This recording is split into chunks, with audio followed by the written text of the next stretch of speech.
La vieille dame s'est réfugiée dans un coin, priant désespérément pour ne pas être découverte par les malfaiteurs. Mais la peur a été plus forte et elle n'a pas pu se retenir.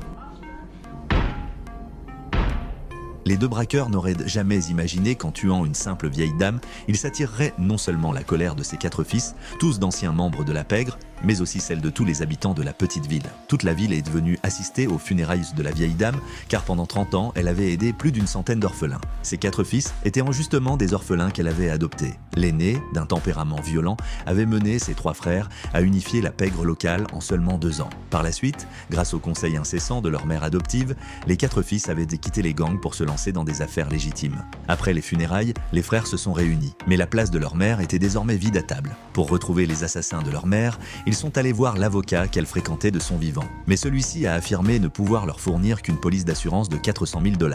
Le shérif est ensuite venu enquêter chez eux. Pete a tenté d'obtenir des indices de sa part, mais le shérif, connaissant bien son tempérament, ne lui a révélé que l'heure du crime. Les frères se sont ensuite rendus dans un bar, ne sachant pas où chercher les coupables. C'est là qu'ils ont appris par hasard du barman qu'une bande de voyous de la région vivait de braquage de magasins. Mais sans preuve, les méthodes conventionnelles ne servaient à rien. Les frères ont donc décidé de reprendre du service, utilisant leur méthode de gangster pour mener une enquête selon les règles du milieu. Ce film s'intitule 4 frères.